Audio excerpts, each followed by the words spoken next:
નમસ્કાર. વેબિનારમાં જોડાયેલ દરેકનું સ્વાગત છે. આજે ગિરનારી મંડળનો 807મો વેબિનાર છે. વક્તા છે અમદાવાદના ડૉક્ટર જે.એન. પુરોહિત સાહેબ, જેઓ આપણને આયુર્વેદની દૃષ્ટિએ ગ્રીષ્મ ઋતુના ફળોના ગુણધર્મો ભાગ 3માં ગ્રીષ્મ ઋતુના કેટલાક ફળો વિશે માહિતી આપશે. ડૉક્ટર જે.એન. પુરોહિત સાહેબને વિનંતી કે તેઓ પોતાનું વક્તવ્ય હવે શરૂ કરી શકે છે. નમસ્કાર સાહેબ. જય ધન્વંતરી.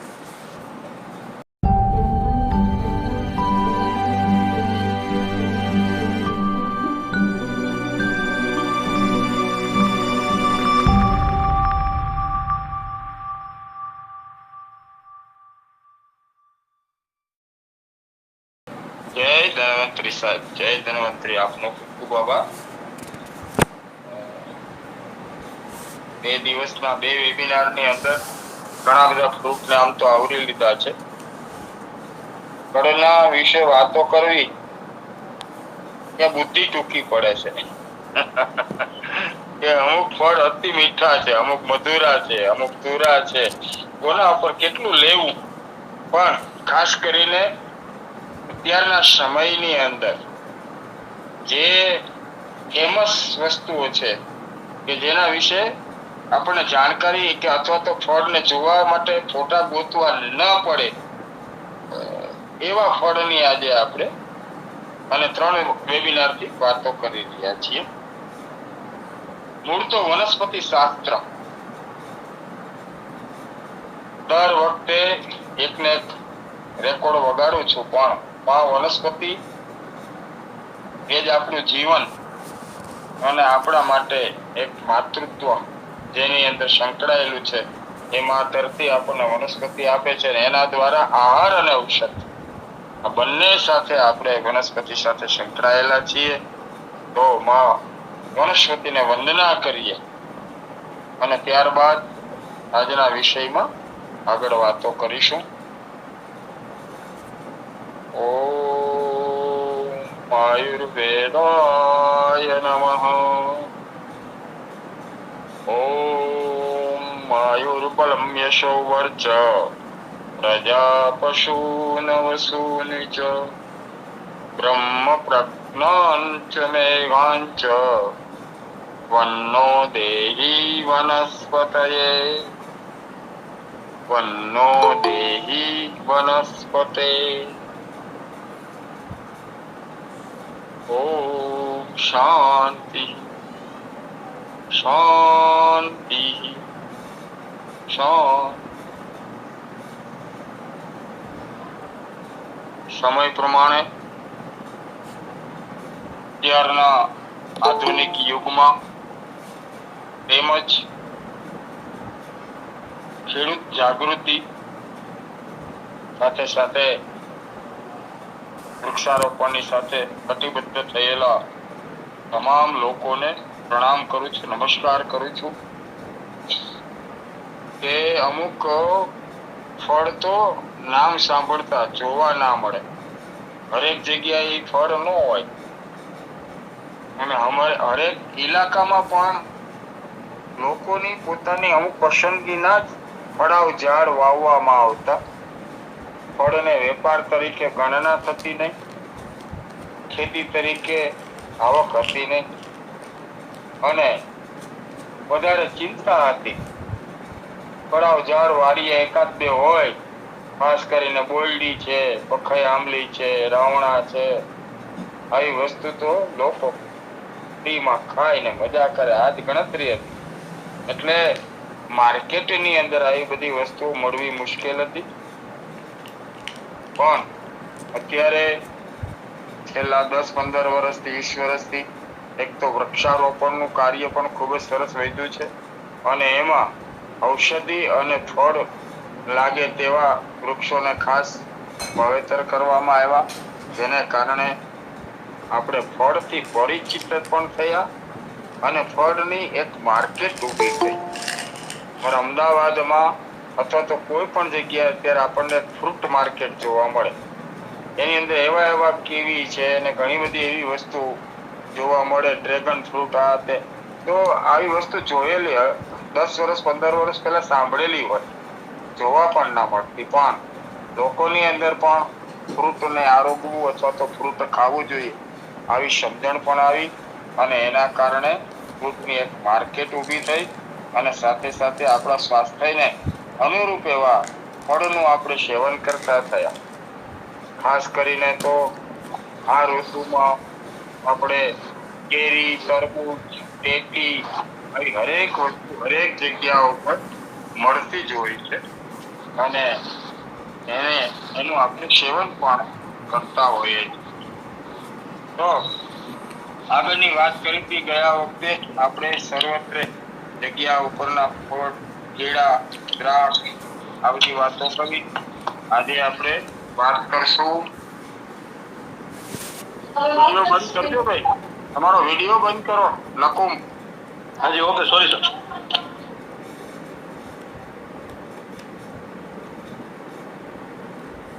બસ જેટલા ફળોની વાત આગળના વેબિનારમાં આપણે જોઈ ગયેલા છીએ. આજે ખાસ કરીને પસંદગીનું ફળ અને હરેક જગ્યા ઉપર આજકાલ વધારે પડતું જે જોવા મળે છે અને માણવા મળે છે એવા જાંબુ વિશે વાત કરશું, જેને ગુજરાતીમાં આપણે રાવણા પણ કહીએ છીએ.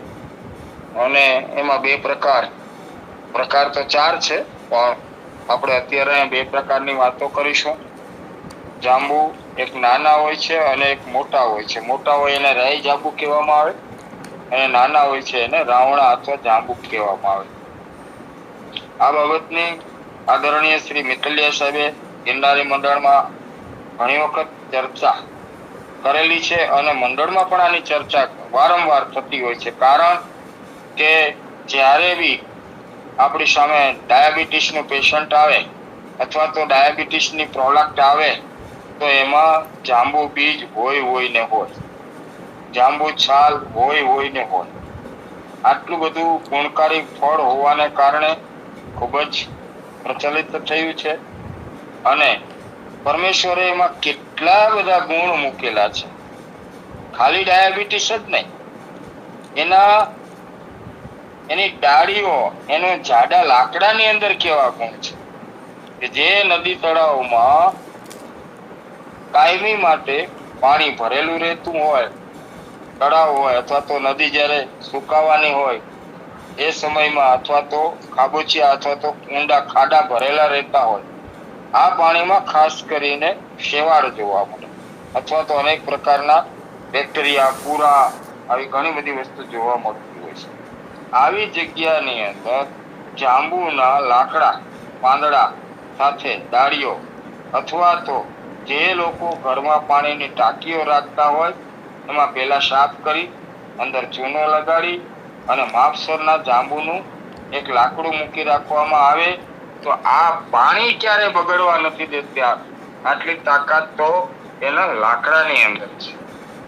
તો ફળમાં તો કેટલી તાકાત હશે. ફળની દ્રષ્ટિએ એવું કહેવાય છે કે આપણી તંદુરસ્ત શરીર હોય, તંદુરસ્તી હોય, આગળ એની વાત કરશું. તો બીજા ફળ વધારે ખવાઈ જાય તો સામાન્ય બીજી સાઈડ ઇફેક્ટ અથવા અસર આવતી હોય છે ઘણા લોકોને, અને ઘણા લોકોને નથી આવતી.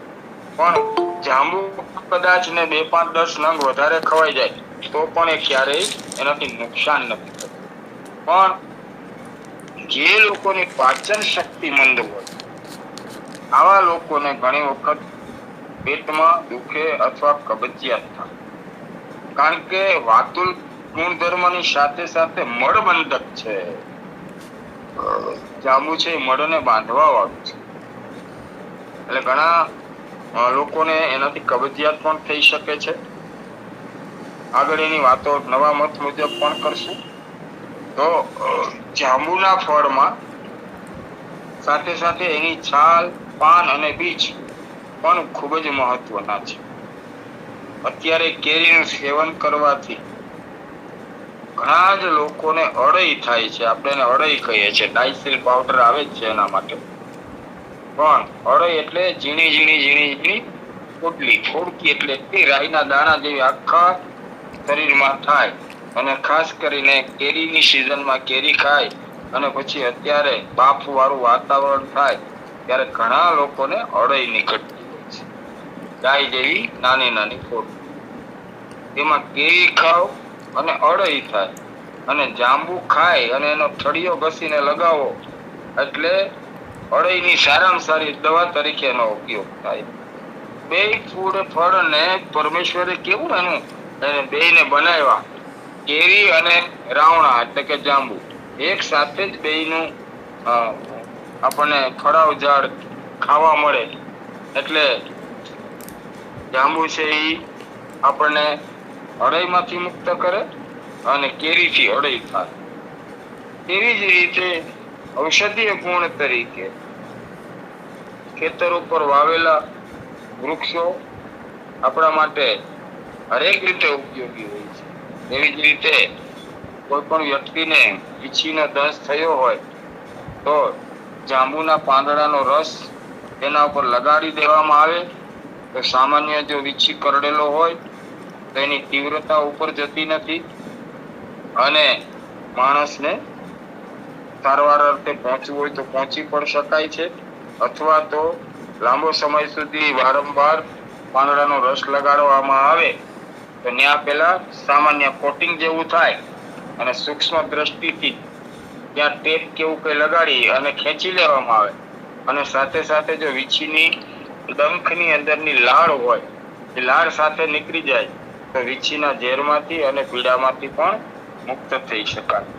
ટેનિન ગુણ હોવાને કારણે એમાં ચિકાશ અને સાથે સાથે તુરાશ, તુરો રસ હંમેશા કોઈ પણ જગ્યાએ લગાવીએ એટલે એનું કોટિંગ થાય જ, અને એને કારણે આવી સામાન્ય દવા અને કાર્ય જોઈએ તો એક વીછીના દંશ જેવા દંશની અંદરથી આપણને મુક્ત કરે.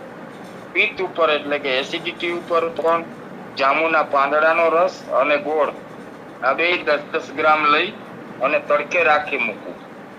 જાંબુનો રસ અને ગોળ બે ભેગા થાય અને થોડીક વારમાં તેના ઉપર આપણે જેમ દૂધ ઉપર મલાઈ થાય એવી તર આવી જાય. આ તર એકાદ ચમચીનું સેવન કરવું આવું અત્યારે સિઝનની અંદર 5-10 વખત આવો પ્રયોગ કરવામાં આવે તો હાઇપરટેન્શન અથવા તો હાઇપર એસિડિટી માંથી સંપૂર્ણપણે આપણે એક જ ઋતુની અંદર એક જ ઋતુના ફળોનું સેવન કરીએ તો એમાંથી મુક્ત થઈ શકાય છે. પ્રેગ્નેન્ટ અવસ્થામાં ઘણી બહેનોને ફરિયાદ હોય છે, કાયમ પાતળા ઝાડા સામાન્ય રહેતા હોય છે, ડાયરિયા થતા હોય છે, જેને ડાયરિયા કહેવામાં આવે. ડાયરિયાની વધારે પડતી દવાઓ હાયર એન્ટીબાયોટિક પણ અત્યારના ડોક્ટરો આપતા નથી. તો આવું સહન કરવા માટે સામાન્ય રીતે દહીં અને એવી વસ્તુની સલાહ અપાતી હોય, પણ જો આ ઋતુની અંદર ડાયરિયા થયા હોય તો ખાલી પાકા જાંબુ ખાવાથી મલબંધક થાય એનો ગુણ હોવાથી ઝાડામાં ખૂબ જ સરસ ફાયદો કરે છે, તેમજ જન્મેલા બાળકના વાળ સરસ આવે છે. આ મોટામાં મોટો ગુણ જાંબુની અંદર છે. એટલે પ્રેગ્નેન્ટ બહેનોએ ખાસ કરીને અથવા તો આમાં જોડાયેલા તમામ વ્યક્તિ પરિવારમાં ક્યાંય પણ કોઈ પણ દીકરી કે બેનને આવી અવસ્થા હોય તો એમને જાંબુ ખાવાની ખાસ સલાહ આપો. ડાયાબિટીસમાં હાલ તમામ દવા બનાવતા લોકો જાંબુના ફળિયાનો છાલનો ઉપયોગ કરતા જ હોય છે. અત્યારે દરરોજ જાંબુ ખાવાથી પણ મધુપ્રમેહમાં સરસ પરિણામ મળે છે. 4-5-10 નંગ જાંબુના દરરોજ 10-15 દિવસ સેવન કરવામાં આવે તો પણ બ્લડ શુગરમાં ખૂબ જ સરસ મજાનું પરિણામ મળતું હોય છે. જાંબુની અંદર એક બીજો મોટામાં મોટો ગુણ એ છે, એના ઝાડની અંદર એની સોટીનું દાંતણ કરવામાં આવે તો પણ દાંતને મજબૂત બનાવે છે, દાંતના પારાને મજબૂત બનાવે છે. કોઈ પણ પ્રકાર પોતાની અંદર આયરન છે પણ લોહ ભસ્મ જેવી વસ્તુ સામાન્ય રીતે બહાર કાઢવી હોય અથવા તો નાનો એવો ટુકડો કે પીલ કે કોઈ કારણોસર પેટમાં ગયેલી હોય તો પણ ખૂબ જ જાંબુ ખાવાથી તેને કારણે સ્ટૂલમાં કોટિંગ થઈને બહાર કાઢે છે. કારણ કે મળ સંબંધનો ગુણ હોવાથી કોઈ એવી વસ્તુ પદાર્થ શરીરની અંદર આંતરડામાં રહેલો હોય તો એવા પદાર્થોને પણ બહાર કાઢવાની પ્રક્રિયા એટલે આપણા જાંબુના ફળ છે અને એ કાઢી પણ નાખે છે. ઉલટીમાં પણ જાંબુની ઝાડની રાખ ક્યારેક અનેક વસ્તુ છે ને, આપણે આમ તો હરેક વેબિનારની અંદર હરેક આદરણીય શ્રી વૈદ્યોના વેબિનારમાંથી આપણને કંઈ ને કંઈ મળતું હોય છે. પણ આ તો એક અમુક વસ્તુ તો એવી છે કે એને ઘરગથ્થુ ઉપચાર તરીકે આપણે ઘણી વખત ડાયરામાં વાતો કરતા હોઈએ છીએ કે આની કીટ બનાવી અને કીટનો ઉપયોગ કરીએ તો બધાને ફાયદો થાય. આવી કોઈ કીટ બનાવી છે, પણ શરૂઆત આપણે જ કરવાની છે. આવી વસ્તુ છે. જાંબુના ઝાડ ને રાવણાના ઝાડ હરેક જગ્યાએ હવે તો આપણને જોવા મળતા હોય છે. આ જાંબુની થોડીક એની છાલ કાઢી અને એને બાળી અને એની રાખ તૈયાર કરી અને ઘરમાં એક બોટલમાં ભરીને રાખી હોય તો આવી જાંબુના ઝાડની છાલની રાખ મધમાં આપવાથી તાત્કાલિક ઉલટીને બંધ કરે છે. પણ પ્રકારની દૃષ્ટિએ વૈદ્યોની સલાહ ખાસ લેવી, કારણ કે ફૂડ પોઈઝનિંગ થયેલું હોય તો આવા સમયે ઉલટી બંધ કરવી મુશ્કેલ હોય છે. પણ સામાન્ય રીતે કોઈ ખોરાકમાં સામાન્ય કંઈ એવું આવી ગયું હોય, વધારે જમાઈ ગયું હોય, ન ભાવતું હોય એવું કંઈ જમાઈ ગયું હોય ત્યારે ખાસ કરીને સામાન્ય ઉલટીને રોકવાની પ્રક્રિયા તેમજ પ્રેગ્નન્ટ અવસ્થાની અંદર થતી ઉલટીને રોકવાની પ્રક્રિયામાં જાંબુના ઝાડની રાખ મધમાં આપવાથી સરસ મજાનો ગુણ આવે. જાંબુનો એક સિરકો પણ બનાવવામાં આવે છે દવા તરીકે, અને જાંબુના સિરકાની ચર્ચાઓ પણ આપણે ઘણી વખત કરતા હોઈએ છીએ. આસવ, જાંબુ આસવ પણ એને કહેવામાં આવે છે. અને ઘણા લોકો અત્યારના જે જંગલની અંદર મહુડામાંથી વાઇન બનાવતા હોય છે એવા લોકો પણ અત્યારે પુષ્કળ જાંબુ લઈ અને એનો પેલા રસ કાઢી અને એમાં પણ નવસાર જેવો ટુકડો નાખી અને આમાંથી આસવ એટલે કે દારૂ પણ બનાવતા હોય છે. અને લોકો આસવ તરીકે સિરકાનો પણ ઉપયોગ કરતા હોય છે. સિરકો પણ દવા તરીકે ખૂબ જ ઉપયોગી છે.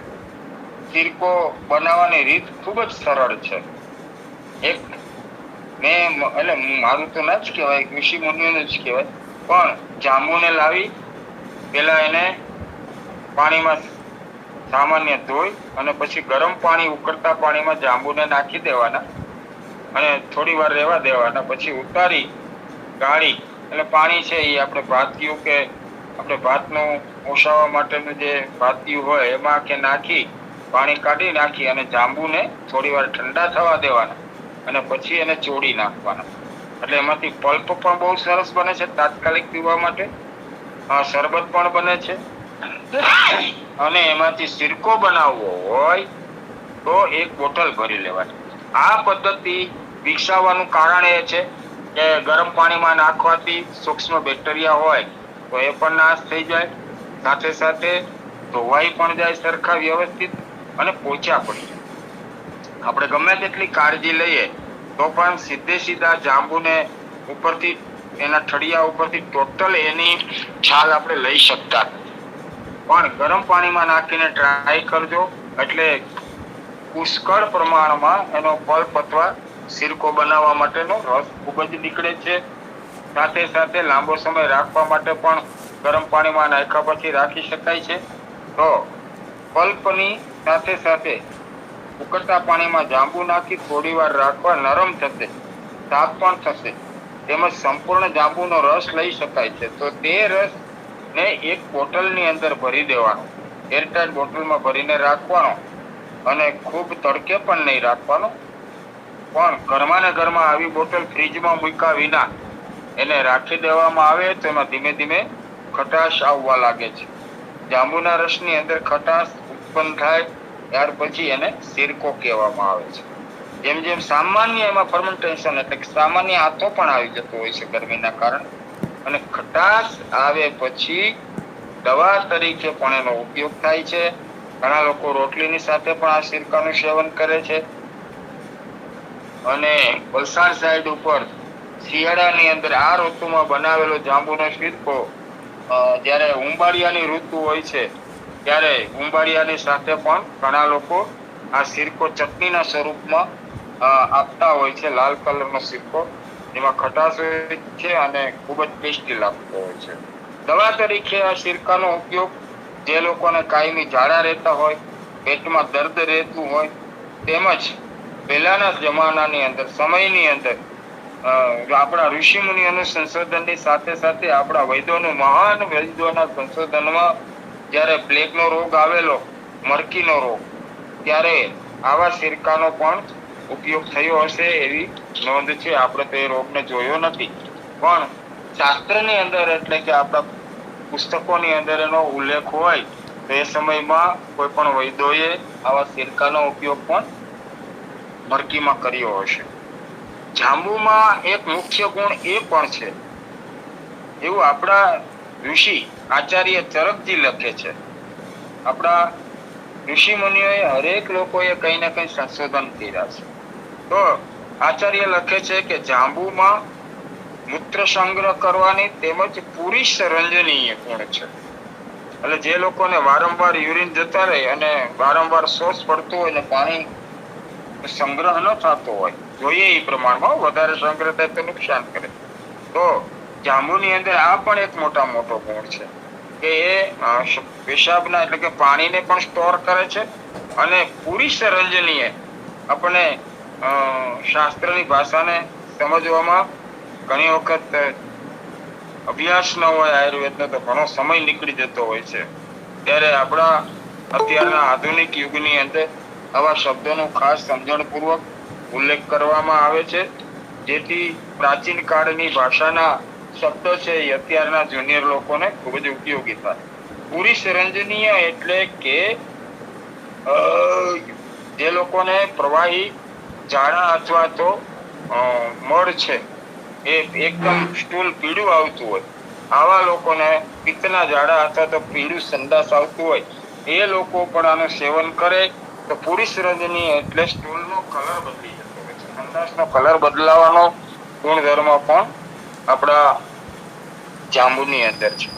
આચાર્ય શ્રી સુતજી લખે છે કે જાંબુ રક્તપિત્ત ધારક એટલે રક્તપિત્તનો નાશ કરવા વાળું છે, દાહનો નાશ કરવા વાળું છે અને ગુપ્ત રોગોનો નાશક છે અને સંગ્રાહી ગુણ હોવાને કારણે થંભન ગુણ પણ ધરાવે છે, જેને કારણે પિત્તના ઝાડા જે લોકોને કાયમી માટે કોલાઇટિસને કારણે પિત્તજન્ય કોલાઇટિસના કારણે પિત્તના ઝાડા રહેતા હોય, સામાન્ય વોમિંગ સાથે સંડાસ આવતું હોય, ગરમ અને વાસ પણ આવતી હોય, આવા લોકો પણ જો જાંબુનું સેવન કરવામાં કરે અથવા જાંબુ ખાવાનું શરૂ રાખે તો ખૂબ સરસ મજાનું પરિણામ મળતું હોય છે. પાકા જાંબુનો રસ કાઢી સામાન્ય સાકર નાખી અને શરબત બનાવીને પીવાનો પણ આપણે રિવાજ છે અને અત્યારે તો એને પલ્પ તરીકે ઘણી બધી જગ્યાએ રેડીમેડ મોટી હોટેલોમાં પણ મળતું હોય છે અને એમાં પેટના દર્દોમાં આ શરબત પણ ખૂબ જ ફાયદો કરે છે. ઘણા સમયથી ઝાડા રહેતા હોય તો જે લોકોને વારંવાર અથવા તો ઉઠીને તરત જ અનપ્રેશર એટલે કે પ્રેશર એટલું બધું આવતું હોય કે મહા મુસીબતે દોડીને સીધું સંડાસમાં જવું પડતું હોય, આવા લોકો પણ આનું શરબતનું સેવન કરે તો ખૂબ જ સરસ પરિણામ મળે. કબજિયાતનો જે લોકોનો કોઠો હોય તેમણે સિંધાલુ અથવા તો નમક નાખીને સેવન કરવાનું કહે છે. ગયા વખતેનો પ્રશ્ન હતો આપણા ડોક્ટર ભટ્ટ સાહેબનો કે જાંબુનું સેવન કરવાથી ઘણા લોકોને પેટમાં દુખતું હોય છે અને ઘણા લોકોને કબજિયાત થતી હોય છે. તો પોતાનો સંગ્રાહક ગુણધર્મને કારણે અને બળ સંપન્ન ગુણને હિસાબે આપણને આ વસ્તુ થતી હોય છે અને સાથે સાથે જાંબુમાં vitamin C, vitamin B, zinc અને આયર્ન પુષ્કળ પ્રમાણમાં છે. જે જગ્યા ઉપર આયર્ન હોય, એ જે વસ્તુની અંદર આયર્ન હોય એ વસ્તુ ની અંદર કબજિયાત થવાના ઘણા બધા કારણો અને ચાન્સીસ હોય છે. એવી રીતે લોહ ભસ્મનું સેવન કરીએ, ઓરિજિનલ લોહ સરસ બનાવેલી હોય અને એનું સેવન કરવામાં આવે તો પણ કબજિયાતના ચાન્સીસ વધી જતા હોય છે. એટલે આમની અંદર પણ ઝીંક અને આયર્ન હોવાના કારણે પણ કબજિયાત થવાના ચાન્સીસ ખૂબ વધી જતા હોય છે. તેમજ એમની પાચન શક્તિ મંદ હોય આવા લોકોને પણ ઘણી વખત પેટમાં સામાન્ય દર્દ થતું હોય છે. અને દર્દનો નાશ કરવા વાળું પણ આ જ વસ્તુ છે. તો ત્યારે તેનો શરૂઆત અથવા તો સિક્કાની અંદર નમક નાખી અને સેવન કરવામાં આવે તો કબજિયાત પણ થવાના ચાન્સીસ ઓછા છે અને પેટનો દુખાવો પણ ઘણા લોકોને થ્રોટ ઇન્ફેક્શન થતું હોય છે. થ્રોટ ઇન્ફેક્શન અને સ્વેલિંગ સોજો આવી જતો હોય છે. તો પણ જાંબુ ખાવાથી અથવા ધીમે ધીમે એનો રસ પીવાથી ગળાની અંદર આવેલો સોજો અથવા તો ઇન્ફેક્શનમાં પણ જાંબુથી ખૂબ જ ફાયદો થાય છે. બહુ સરસ આપણા ઋષિમુનિએ એક વાત લખી છે કે જે લોકોને ઇન્દ્રલુપ્ત માથામાં નાની ઉંમરમાં જે ડાલ પડી જતી હોય છે, જેને આપણે બે ત્રણ નામથી બોલાવતા હોય છે, ઇન્દ્રલુપ્ત પણ કહેતા હોઈએ છે અને ઉંદરી પણ કહેતા હોય છે. આવા લોકો માટે સસ્તો, સારો અને ફેમસ પ્રયોગ તરીકે જો ઉપયોગી હોય તો એ આપણા જાંબુ છે. ઇન્દ્રલુપ્ત એટલે માથાની ઉંદરી ઉપર જે જગ્યાએ ડાલ પડી હોય છે ત્યાં જાંબુનો રસ દિવસમાં 7 થી 8 વખત લગાવે તો પણ ફાયદો કરે છે. અને લાંબા સમય સુધી પછી જાંબુ ન મળે એટલા માટે થઈ અને થાળીમાં એના રસને સુકાવા દે. જેમ આપણે કેરીના રસના આમ પાપડ બનાવીએ છીએ એવી જ રીતે આના પાપડ પણ બની શકે છે. એ ટુકડાને પાવડર કરી અને ત્યારબાદ જાંબુના રસના પાવડરને જાંબુની છાલ સાથે તલના તેલમાં લગાવવાથી ઇન્દ્રલુપ્તમાં ખૂબ જ સરસ મજાનું પરિણામ આપવાના ગુણધર્મો આપણા જાંબુની અંદર છે. ત્યારબાદ વાત કરીએ તો બીજા ફળની વાત કરતા પહેલા બીજી એક વાત ખાસ કરી દઉં છું કે જાંબુની અંદર બીજો પણ એક મોટામાં મોટો ગુણ છે અને એ ગુણ છે કે જાંબુનું સેવન કરવાથી ખાસ નોંધનીય બાબત એટલે છેલ્લે રાખવામાં આવી છે કે જાંબુ છે ને જે લોકોના વાળ પાતળા થઈ ગયા હોય અથવા તો જેને અતિશય વાળ ખરતા હોય, આવા સ્ટ્રેસને કારણે, પિત્તના કારણે જે વાળ ખરતા હોય છે એ પણ જાંબુનું સેવન કરવાથી ખૂબ જ સરસ મજાનું પરિણામ મળતું હોય છે અને વાળ ઘાટા, મોટા અને થોડાક ઝાડા પણ થવાની શક્યતા જાંબુના સેવનથી થતા હોય છે. મગજના રોગોમાં પણ ખૂબ જ સરસ મજાનું પરિણામ આપણને જાંબુમાંથી મળતું હોય છે. વિટામિન સી, વિટામિન બી, ઝીંક, આયરન, મેગ્નેશિયમ, કેલ્શિયમ ભરપૂર માત્રામાં જોવા મળતા જાંબુ વાળને મજબૂત કરવા માટે ફાયદાકારક સાબિત થાય છે અને ખાવાથી વાળ કાળા, લાંબા અને જાડા બને છે. જાંબુમાં ઘણા પોષક તત્વો જે આપણા મગજને પણ સ્વસ્થ રાખવામાં ફાયદાકારક સાબિત થાય છે. વિટામિન સી અને વિવિધ પ્રકારના પોલિફિનોલ્સ મુખ્યત્વે જોવા મળે છે જે મગજને સ્વસ્થ રાખવામાં પણ ફાયદાકારક સાબિત થાય છે. ઉપરાંત જાંબુમાં એન્ટીઓક્સિડન્ટ અને બળતરા વિરોધી ગુણધર્મો પણ છે. કોઈ પણ જગ્યાએ બળતરા થતી હોય તો પણ જાંબુનું સેવન કરવાથી યુરિન બર્નિંગ, ખાસ કરીને મૂત્રકૂજ ઊંઘવાની અંદર પણ જાંબુનું સેવન સાકર સાથે કરવામાં આવે તો પણ ખૂબ જ ફાયદો કરે છે અને મેમરી પાવરને પણ ખૂબ જ સરસ મજાના ટોનિક તરીકે જેમ આપણે મેમરી પાવર એટલે તરત જ શંખાવલી અને શંખપુષ્પી આપણને નજર સામે આવતું હોય છે ત્યારે આ જાંબુનું પણ સેવન કરવામાં આવે આ ઋતુની અંદર તો યાદ શક્તિને પણ ખૂબ જ સરસ વધારે છે, અલ્ઝાઇમરથી બચી શકાય છે. બીજો જાંબુની અંદર ગુણ છે ચરબી ઘટાડવામાં પણ મદદરૂપ છે. શરીરમાં ચરબી વધવાથી અનેક પ્રકારની શારીરિક બીમારીઓ વધતી હોય છે આવી સ્થિતિમાં પણ જાંબુનું સેવન કરીને ચરબી ઓછી કરી શકાય છે. ખરેખરમાં એન્થોક્યાનિનની અસર જોવા મળે છે જે જાંબુની અંદર એ ચરબી કદાચ ઘટે નહીં તો કઈ નહીં પણ વધવા થતી નથી, કારણ કે આપણે બે વસ્તુ ભગવાને આપણને બહુ સારી આપી. એની વજન વધારે અને પછી લાંબો સમય સુધી જાંબુનું સેવન કરીએ તો કેરીથી વધારેલા વજનને ઘટવામાં ખૂબ જ સરસ મજાનું જાંબુ છે એ આપણને ઉપયોગી થાય. સાથે સાથે ઇમ્યુનિટી પાવરને વધારવાની શક્તિ પણ જાંબુમાં જોવા મળે છે. રોગ પ્રતિકારક શક્તિ પણ જાંબુનું સેવન કરવાથી ખૂબ સરસ મજાની વધે છે. રોગ પ્રતિકારક શક્તિની નબળાઈને પણ કોઈ પણ વ્યક્તિ વારંવાર બીમાર પડવું, ઇમ્યુન ઓછી હોવાને કારણે, તો એનાથી પણ જાંબુના સેવનથી બચી શકાય છે. રોગ પ્રતિકારક શક્તિને મજબૂત બનાવે છે અને જાંબુમાં જોવા મળતા એન્ટીઓક્સિડન્ટ ગુણો મદદરૂપ થાય છે ખૂબ જ, અને એના કારણે આપણા શરીરની અંદર શક્તિ પણ જળવાઈ રહે છે. જાંબુની અંદર એક બીજો પણ મુખ્ય ગુણ છે, હૃદયને મજબૂત રાખે છે. એક સંશોધન મુજબ જાંબુનું સેવન કરવાથી હૃદય છે એની દિવાલો ઉપર એની ખૂબ જ અસર પડે છે અને દિવાલોને મજબૂત બનાવવામાં જાંબુમાં એન્થોસાયનિસ અને એલેવોનાઇડ્સ આ બે તત્વો છે. આ બે તત્વો છે એ હૃદય સંબંધી તમામ પ્રકારની સમસ્યાને દૂર કરવાનું કામ કરે છે. આ સિવાય જાંબુ હૃદયને મજબૂત પણ બનાવે છે.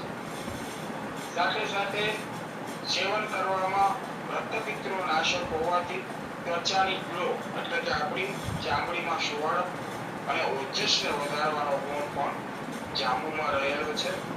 જાંબુના ઉપયોગથી ચામડીને પણ સરસ મજાનું સ્વસ્થ રાખે છે, લચીલી રાખે છે, તેમજ ચામડીના રોગોથી પણ આપણે બચી શકાય છે, કારણ કે જાંબુની અંદર વિટામિન્સ પણ ભરપૂર માત્રામાં છે. Vitamin C, vitamin A, vitamin E અને વિટામિન B6 અને આયર્ન આ હરેક વસ્તુ ત્વચાને પોષણ આપવા માટે અને ત્વચાને સુધારવામાં ખૂબ જ મદદરૂપ થઈ શકે છે. સાથે સાથે કેલ્શિયમ અને પોટેશિયમ પણ હોવાને કારણે, વિટામિનની સાથે સાથે આ પણ બે વસ્તુ હોવાને કારણે હાડકાને પણ મજબૂત બનાવવામાં ખૂબ જ સરસ મજાનો નવા સંશોધન મુજબ જાંબુનો ખૂબ જ મજાનો ગુણધર્મ છે. સારા સ્વાસ્થ્યની સાથે સાથે જાંબુ હાડકાને પણ મજબૂત કરવામાં મદદરૂપ થાય છે, હાડકાને પોષક બનાવે છે. જે લોકોને વારંવાર સામાન્ય ઓસ્ટોપોરોસિસના કારણે ફ્રેક્ચર થઈ જતું હોય, આવા લોકોએ પણ જાંબુનું ખૂબ સેવન કરવું જોઈએ. ફેનોલિક એમની અંદર જોવા મળે છે, એટલે ફેનોલિકને કારણે તેમાંથી આપણે હાડકાથી બચી શકીએ છીએ. હાડકાને મજબૂત બનાવે છે અને વારંવાર હાડકા આપણા તૂટી જતા એમાંથી બચાવે. ખાસ કરીને ગયા વખતે જ વાત કરી હતી કે જાંબુ, આંબળા એવા અનેક પ્રકારના અમુક ફળ એવા છે કે એના ગુણધર્મની વાતો કરીએ તો એક જ ફળમાં કેરી છે, એક જ ફળમાં એક વેબિનાર પૂરો થઈ જાય. પણ જાંબુ વિશે ખાસ અંતઃકરણની ઈચ્છા હતી એટલે એને થોડું આપણે લાંબા સમય સુધી આપણે એની વાતો કરી શકાશે. ત્યારબાદ વાત કરશું તાળગોળાની. તો તાળગોળા પણ એક ઉનાળાની અંદર મળતું સરસ મજાનું ફ્રૂટ છે. બહુ પહેલા તો મુશ્કેલથી જોવા મળતું, પણ વ્યાપાર અર્થે હવે ખૂબ જ લોકો આને ગોતી કાઢે છે અને એનું આખું કાળું મોટું નાળિયેર જેવું નહીં, પણ નાળિયેરથી આમ બેઠેલા ગાંઠનું પપનસના ફળ જેવું એનું ફળ તોડી અને એમાંથી જે એકદમ સ્મૂથ અંદર પાણી હોય તેવી તાળગોળી બહાર કાઢવામાં આવે છે અને એનું સેવન પણ આપણે હોશે હોશે કરતા હોઈએ છીએ.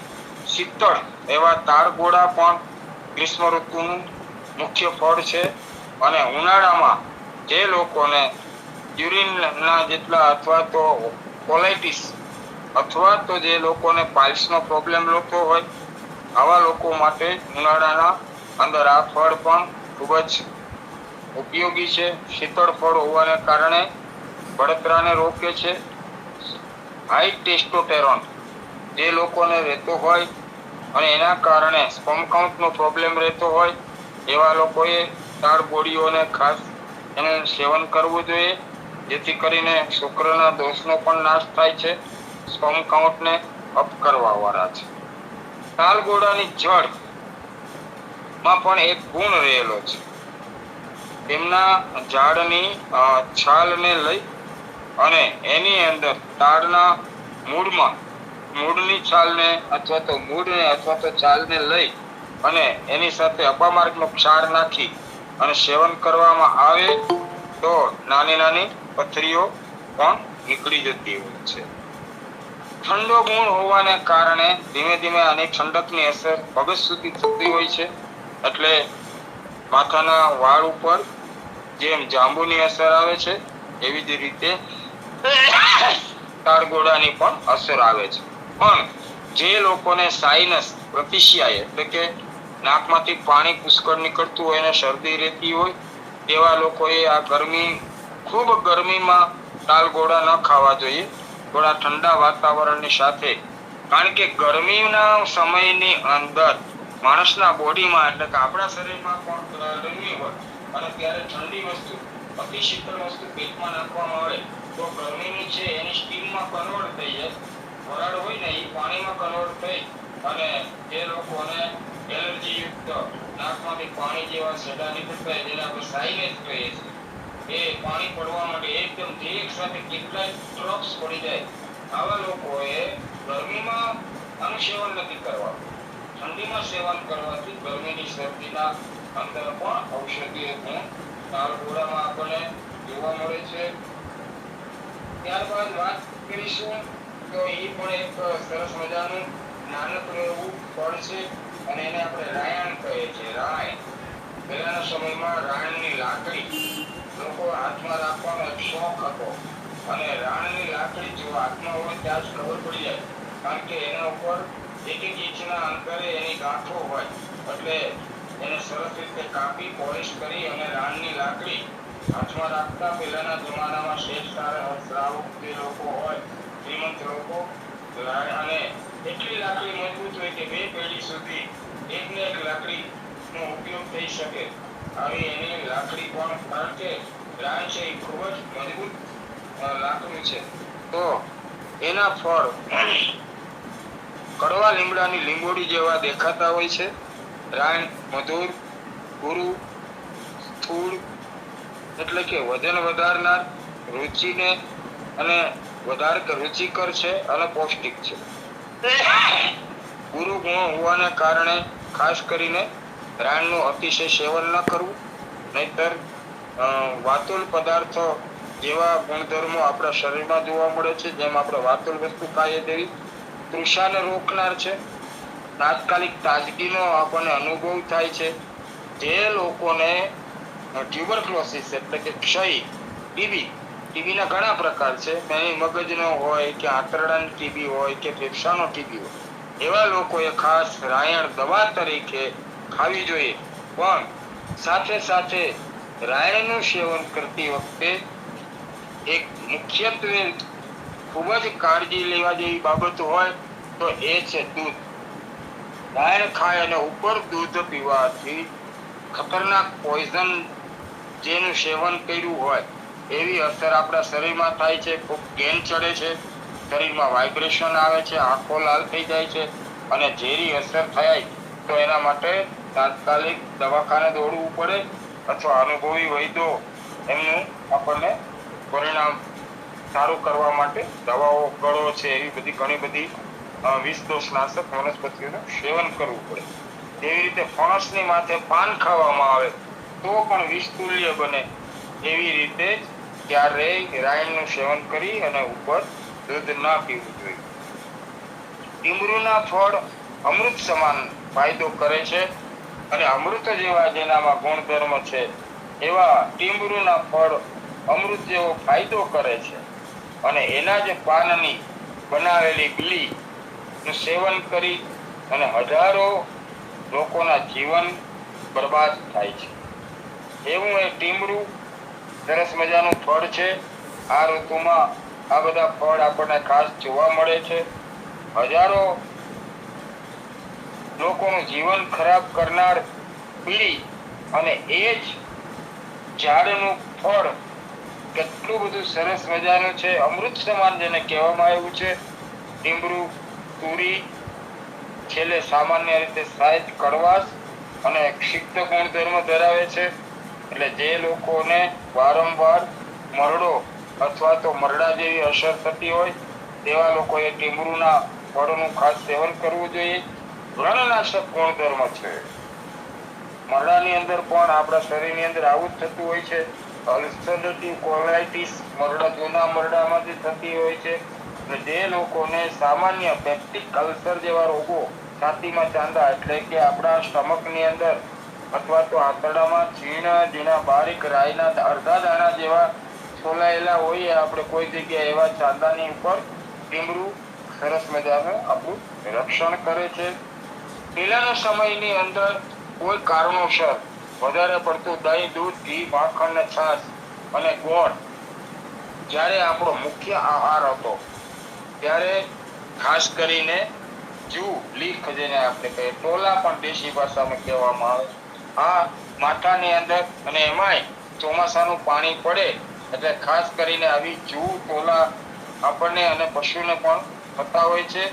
તો ત્યારે આ ટીમરુના પાન અથવા ટીમરુની છાલ ગૌમૂત્રમાં વાટી અને એને લગાવવામાં આવે તો જે લીખ, જૂ, ટોલા જેને આપણે કહીએ છીએ એ બધાની અંદરથી આપણને એક ટીમરુના પાન અથવા એના ફળ આપણે છાલ એ ઉપયોગી થાય છે. સાથે સાથે સીતાફળીના પાન અને ટીમરુના પાન જો ભેગા કરવામાં આવે તો અવશ્ય રીતે ખોડો અને આવી જૂ, લીખનું સરસ મજાનું દવા ઔષધ તરીકે આપણે એનો ઉપયોગ કરી શકીએ છીએ.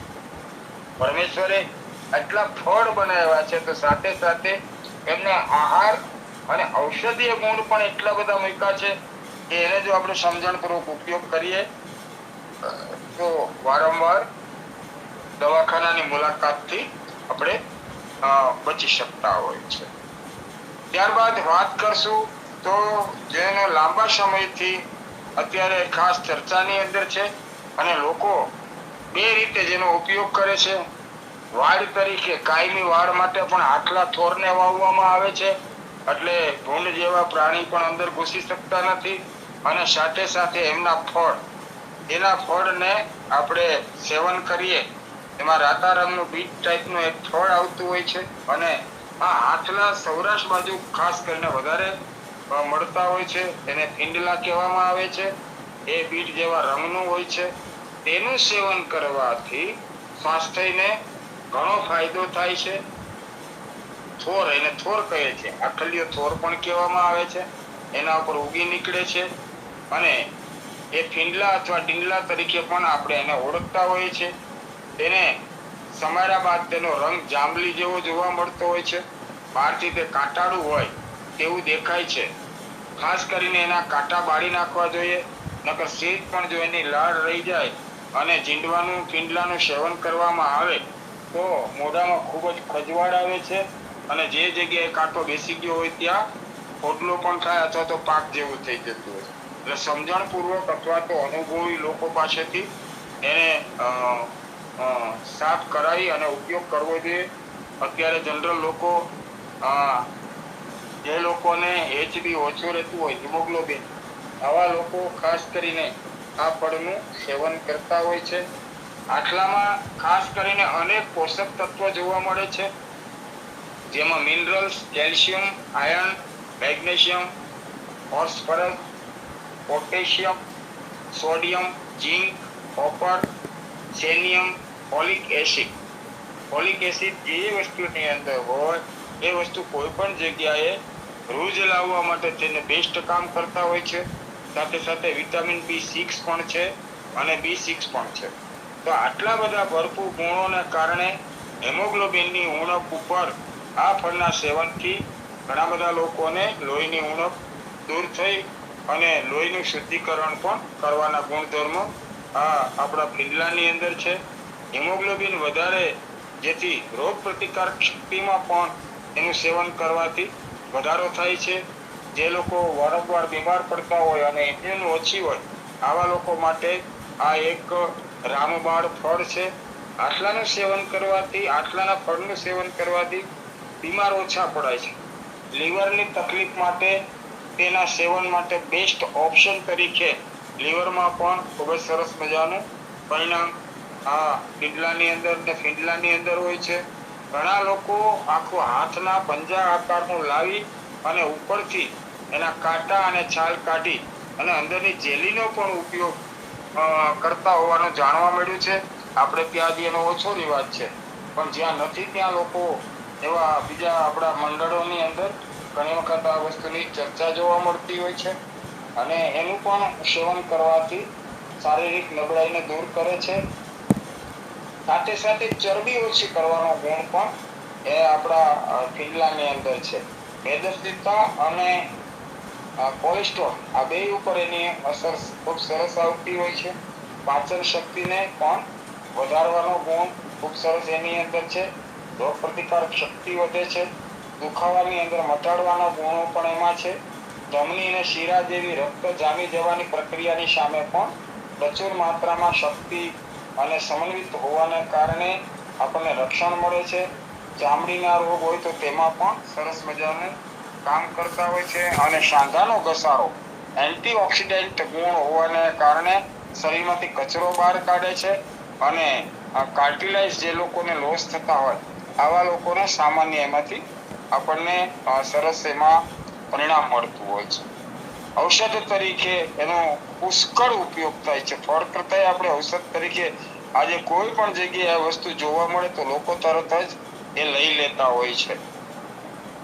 ત્યારબાદ વાત કરશું કરમદા. કરમદીનો ઢૂવો. ગીરની અંદર આપણે એને કરમદીનો ઢૂવો કે ઢૂવો અને કરમદી એટલા માટે કહેવામાં આવે, એકદમ ગીચ અને નાનું બેઠું એ ઝાડ છોડ કે એના આખા ટર્નિંગ એ ટાઈપના હોય અને શીતળ હોવાને કારણે સિંહ ખાસ કરીને કરમદીના ઢૂવામાં વધારે પડતો જોવા મળતો હોય છે. મારણ કરીને ત્યાં ગરમીમાંથી બચવા માટે કરમદીના ઢૂવામાં છુપાઈ જતો હોય છે. તો આવા કરમદાનું અથાણું પણ સરસ થતું હોય છે કાચાનું. અને લાકડા એના બાળવાના ઉપયોગમાં પણ આવે છે. અને ફળ સેજ કડવાશની સાથે સાથે તેમાં પણ આયર્નનો ગુણ અને આયર્ન હોવાને કારણે ખૂબ સરસ મજાનું ખાવાની અંદર લોહીને સુધારક છે. રક્ત સ્તંભન ગુણ હોવાને કારણે વહી જતા લોહીને પણ રોકવા વાળું છે. એટલે જે લોકોને હિમોફિલિયા જેવા રોગ હોય આવા લોકોએ પણ આનું સેવન કરી શકાય છે. સાથે સાથે કરમદાનો એક મોટો ગુણ એ છે કે ભૂખને વધારે છે.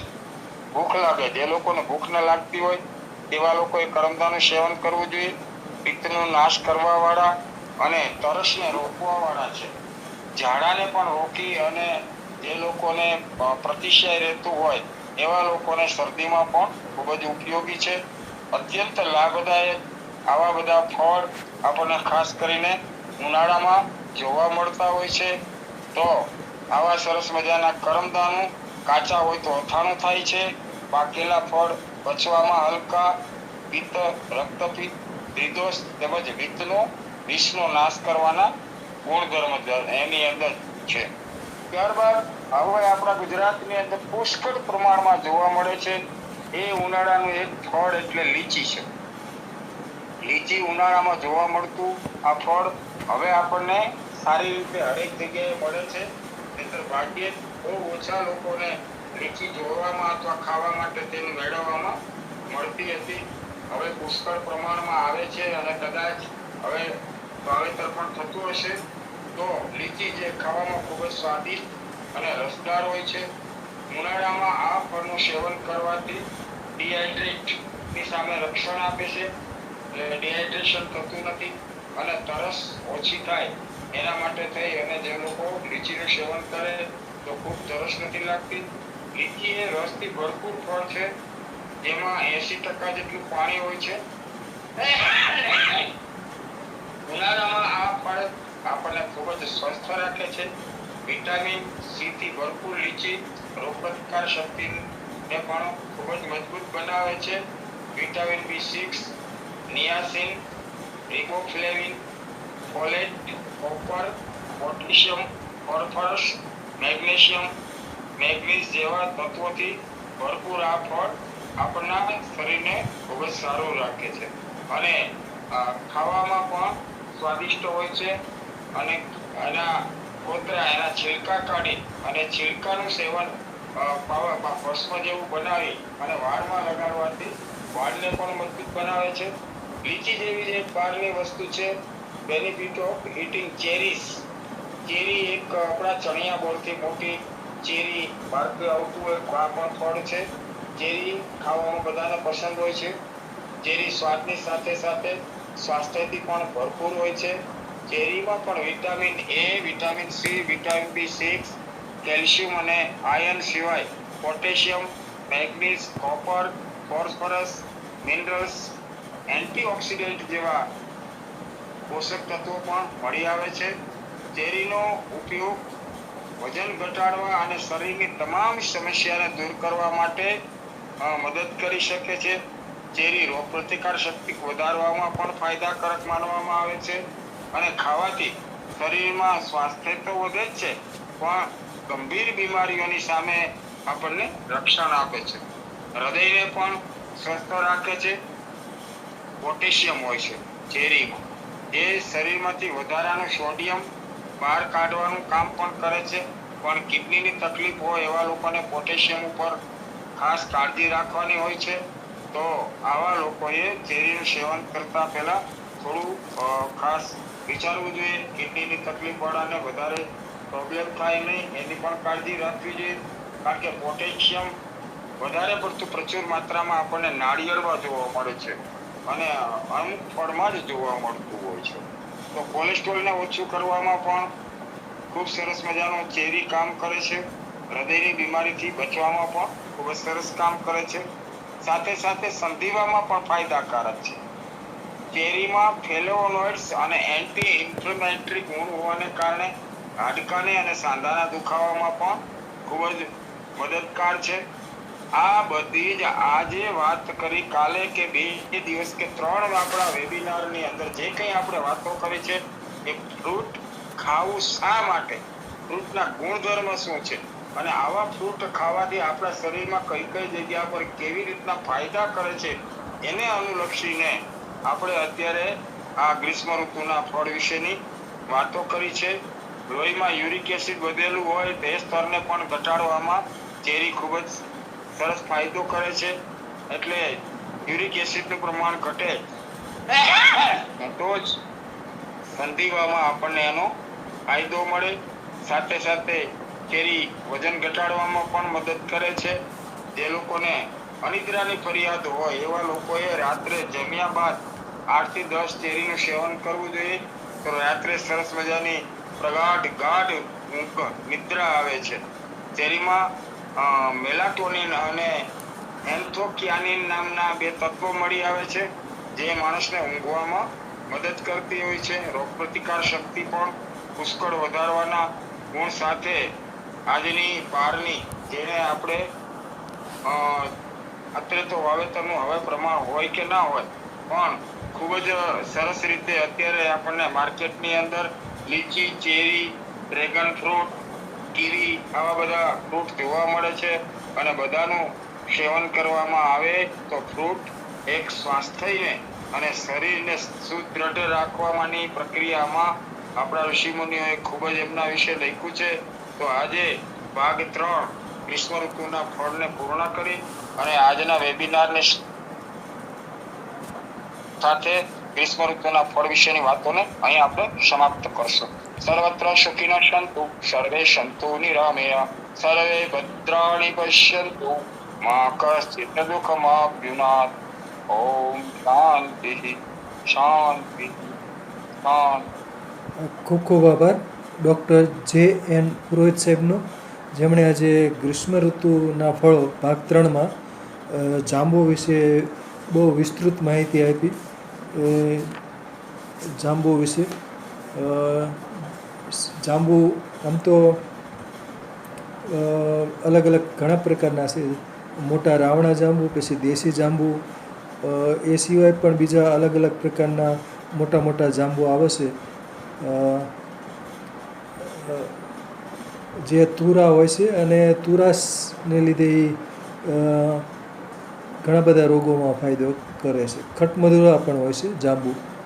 અને જાંબુ પછી વાત કરી તાડફળી, તાળગોળા, બોરાસસ ફ્લેબેલિફર. હવે આ તાળગોળા છે એના ફળો ફક્ત શું છે મે જૂન મહિનામાં કે 2 થી 2.5 મહિના મળતા હોય. એપ્રિલના એન્ડથી શરૂઆત થઈ જાય, મે મહિનો અને જૂનના, તો એટલે 2 મહિના સુધી આ તાળફળી મળતી હોય છે. તે એકદમ શીતળ અને મૂત્રલ હોય છે તાડફળી, એટલે જેને ભાવતા હોય એ ખાતા હોય છે તાડફળ.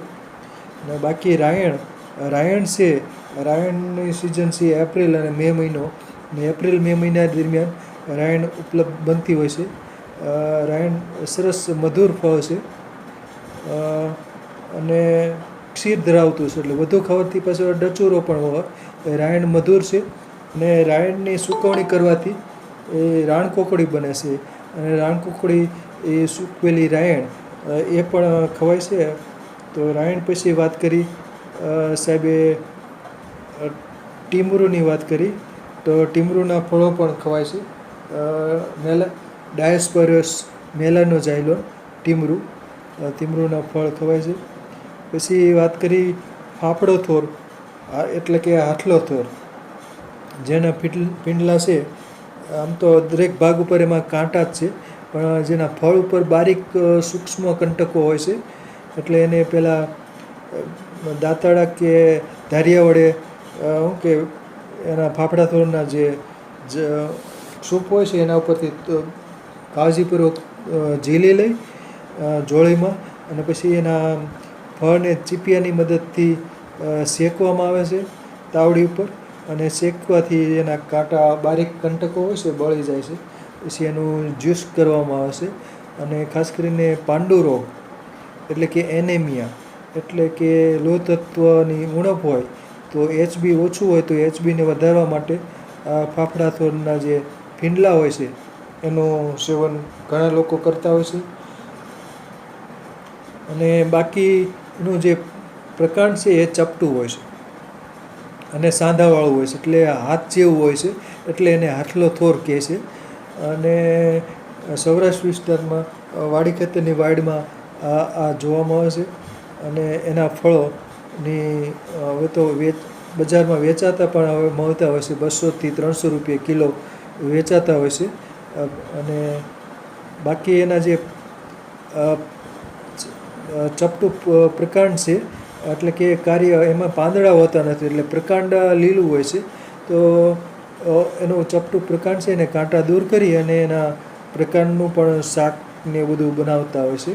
ફાફડા થોરના જે પ્રકારનું શાક બનતું હોય છે. પછી સાહેબે વાત કરી કરમદા, તો કરમદાનું તો અથાણું, મુરબ્બો, ચટણી ને એવું બધું બનતું હોય છે.